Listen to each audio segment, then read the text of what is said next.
Assalamualaikum warahmatullahi wabarakatuh. Perkenalkan, nama saya Nur Hidayah. Saya adalah mahasiswa Fakultas Hukum Universitas Muhammadiyah Magelang. Di sini perkenankan saya menjelaskan materi tentang landasan hukum penanganan cybercrime di Indonesia. Sebelum kita membahas tentang landasan hukumnya, kita akan juga belajar ruang lingkup cybercrimes itu sendiri dan peraturan perundang-undangan yang menjadi landasan dalam penanganan cybercrime, baik dari segi material dan juga formil. Ada begitu banyak definisi cybercrime. Definisi tersebut dapat dijadikan dasar pengaturan hukum pidana cyber material. Misalnya, Susan Brenner pada tahun 2011 membagi cybercrime menjadi 3 kategori. Crime in which the computer is the target of the criminal activity. Crimes in which the computer is a tool used to commit the crime, and crime in which the use of computer is an incidental aspect the commission of the crime. Menurut Instrumen Perserikatan Bangsa-Bangsa (PBB) dalam 10 United Nations Congress on the Prevention of Crime and the Treatment of Offenders yang diselenggarakan di Vienna pada tanggal 10 sampai dengan tanggal 17 April tahun 2000, kategori cybercrime dapat dilihat secara sempit maupun secara luas, yaitu cybercrime in a narrow sense, cybercrime in a broader sense, and crime as illegal possession. Pengaturan tindak pidana cyber material di Indonesia. Pengaturan tindak pidana cyber di Indonesia dapat dilihat dalam arti luas dan juga arti sempit. Secara luas, tindak pidana cyber ialah semua tindakan yang menggunakan sarana atau dengan bantuan sistem elektronik. Itu artinya, semua tindakan pidana konvensional dalam kitab Undang-Undang Hukum Pidana KUHP sepanjang dengan menggunakan bantuan atau sarana sistem elektronik seperti pembunuhan, perdagangan orang, dapat termasuk dalam kategori tindak pidana cyber dalam arti luas. Dalam pengertian yang lebih sempit, pengaturan tindak pidana cyber diatur dalam Undang-Undang Nomor 11 Tahun 2008 tentang Informasi dan Transaksi Elektronik, Undang-Undang ITE, sebagaimana telah diubah oleh Undang-Undang Nomor 19 Tahun 2016 tentang perubahan atas Undang-Undang Nomor 11 Tahun 2008 tentang Informasi dan Transaksi Elektronik.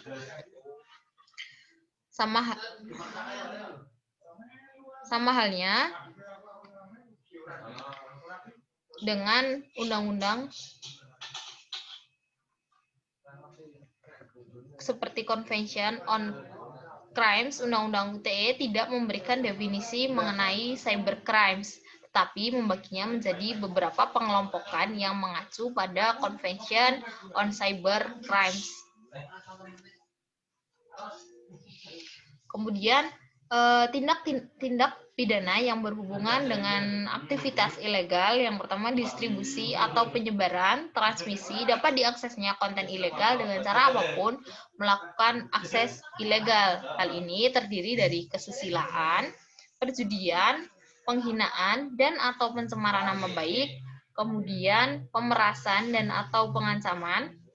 Selanjutnya, berita bohong yang dapat menyesatkan dan merugikan konsumen. Selanjutnya, menimbulkan rasa kebencian berdasarkan sara.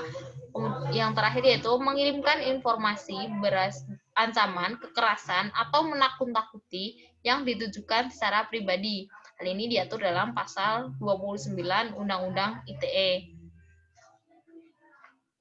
Kemudian, tindak pidana yang berhubungan dengan gangguan, intervensi, gangguan terhadap informasi atau dokumen elektronik, data interference, pasal 32 Undang-Undang ITE. Kemudian, gangguan terhadap sistem elektronik, sistem interference, pasal 33 ITE. Yang selanjutnya yaitu tindak pidana memfasilitasi perbuatan yang dilarang dalam pasal 35 Undang-Undang ITE dan juga tindak pidana pemalsuan informasi atau dokumen elektronik pasal 35 Undang-Undang ITE, tindak pidana tambahan aksesoid pasal 36 Undang-Undang ITE, dan pemberatan terhadap ancaman pidana. Selanjutnya, pengaturan tindak pidana cyber formil di Indonesia. Undang-Undang ITE mengatur tindak pidana cyber formil khususnya dalam bidang penyidikan. Pasal 42 Undang-Undang ITE mengatur bahwa penyidikan terhadap tindak pidana dalam Undang-Undang ITE dilakukan berdasarkan ketentuan dalam Undang-Undang Nomor 8 Tahun 1981 tentang hukum acara pidana KUHAP dan ketentuan dalam ITE.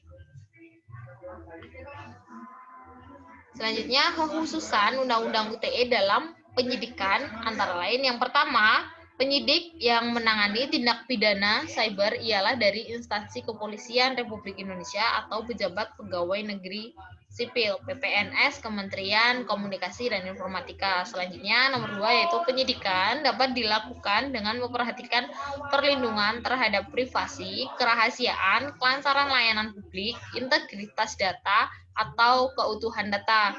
Yang ketiga, penggeledahan dan atau penyitaan terhadap sistem elektronik yang terkait dengan dugaan tindak pidana harus dilakukan sesuai dengan ketentuan hukum acara pidana. Selanjutnya, dalam melakukan penggeledahan dan atau penyitaan sistem elektronik, penyidik wajib menjaga terpeliharanya pelayanan umum. Kemudian, ketentuan penyidikan dalam Undang-Undang ITE dan perubahannya berlaku pula terhadap penyidik tindak pidana cyber dalam arti luas. Sebagai contoh, dalam tindak pidana perpajakan, sebelum dilakukan penggeledahan atau penyitaan terhadap server bank, penyidik harus memperhatikan kelancaran layanan publik dan menjaga terpeliharanya kepentingan pelayanan umum sebagaimana diatur dalam Undang-Undang ITE dan perubahannya. Apabila dengan mematikan server bank akan mengganggu pelayanan publik, tindakan tersebut tidak boleh dilakukan. Selain Undang-Undang ITE, peraturan yang menjadi landasan dalam penanganan kasus cybercrime di Indonesia ialah peraturan pelaksana Undang-Undang ITE dan juga peraturan teknis dalam penyidikan di masing-masing instansi penyidik.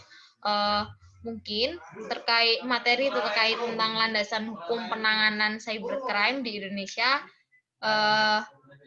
cukup sampai di sini. Saya mohon maaf apabila ada salah-salah kata. Wabillahi taufiq wal hidayah. Wassalamualaikum warahmatullahi wabarakatuh.